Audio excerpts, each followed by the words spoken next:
des oiseaux, hein, c'est-à-dire ce qu'on appelle la cabale euphonique, parce que c'est à l'audition que l'on peut, grâce à la langue française, comprendre le sens véritable des mots et aussi des lettres, puisque c'est grâce à ce double entendement des lettres et des mots qui est possible par la langue française, que l'on peut dire que c'est une langue sacrée, comme l'hébreu, comme le sanskrit, etc. Hein, vous voyez, par exemple, en français, on a A, B, que, de, et également A, B, C, D. Et quand on lit cette lettre, c'est soit F, soit F. Hein, pour les enfants, B, A, F, I, ça donne Fi. Donc on a F qui est feu, on a le O, on a l'air, et on entend tout de suite les trois premiers éléments, le feu, l'eau, l'air, hein, qui donne d'ailleurs le fort intérieur à l'intérieur de soi.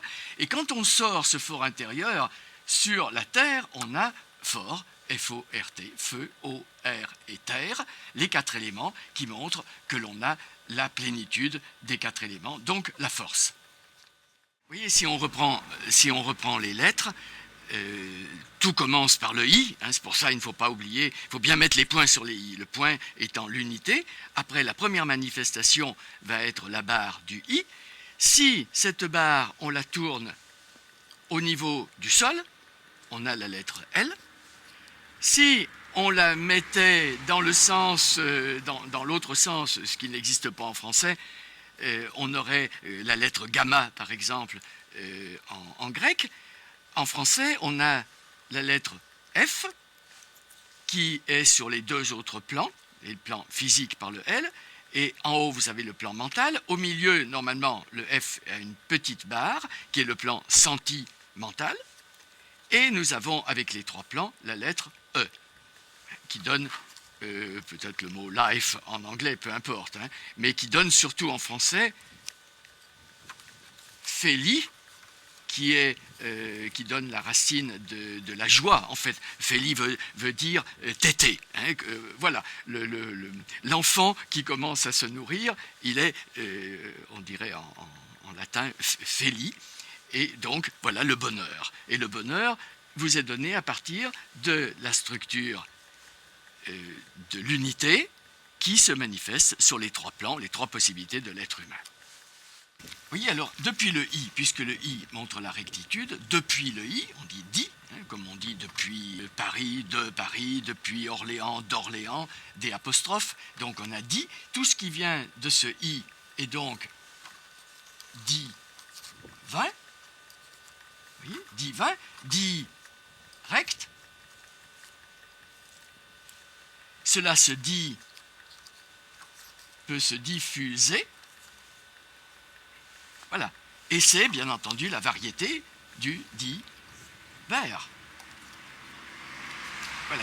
Et vous aurez des tas d'autres mots comme cela qui montrent une direction qui est toujours justement ordonnée, puisqu'elle part de cet axe. Par contre, nous avons vu tout à l'heure que le « et » était sur les trois plans, donc tout ce qui va venir depuis ces trois plans est beaucoup plus dans la lourdeur et par conséquent dans la déviation. Ce n'est plus divin, ça va être dévié.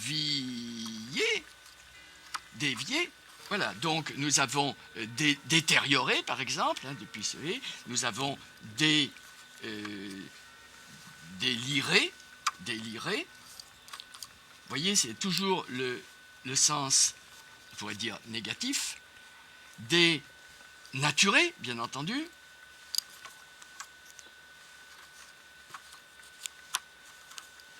Dénaturé.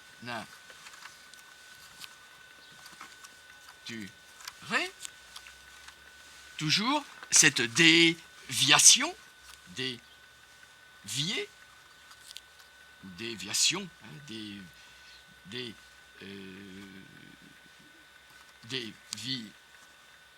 Et voilà.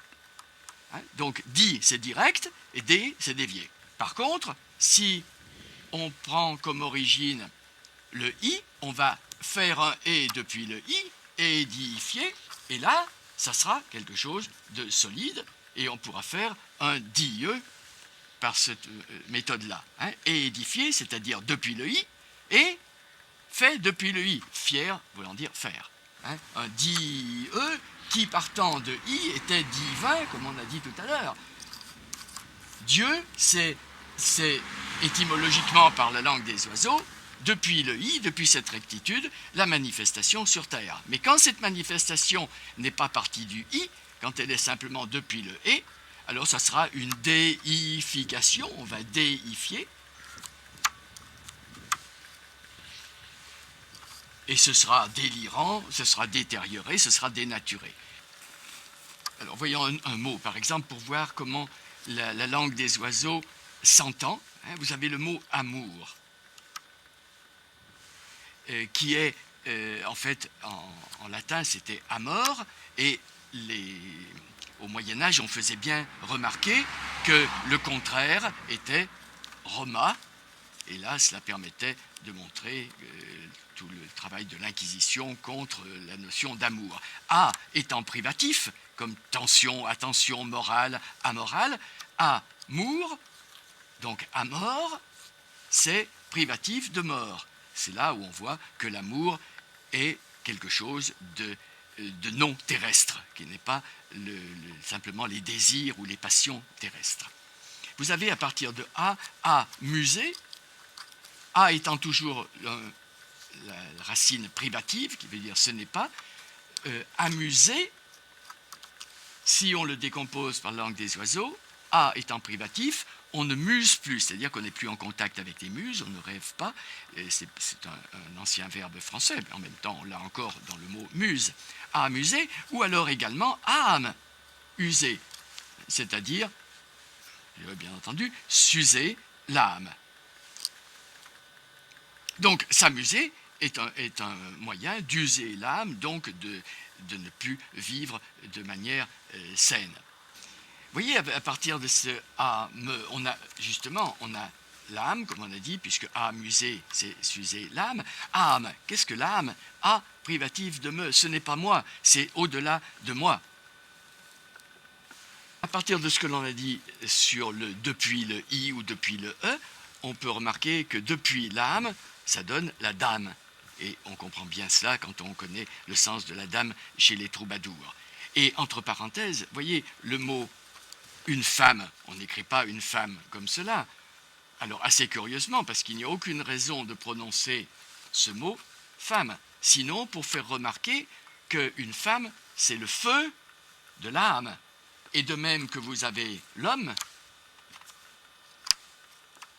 alors si on le lit par la langue des oiseaux, on a la femme feu et aime aimer, elle aime aimer, ou si on lit par âme, c'est le feu de l'âme, elle a le feu de l'âme, et l'homme, il lâche haut. Mais voyez que tous les deux aiment aimer. C'est l'amour, toujours, bien sûr. Il faut écouter chaque mot avec beaucoup de rigueur. Ce n'est pas un jeu de mots, la langue des oiseaux. On ne va pas permuter les lettres pour essayer de trouver d'autres sens. C'est quelque chose de très, on pourrait dire, mathématique. On insiste bien pour ne pas que chacun mette son imagination pour dire ce qu'il a envie de lui faire dire au mot.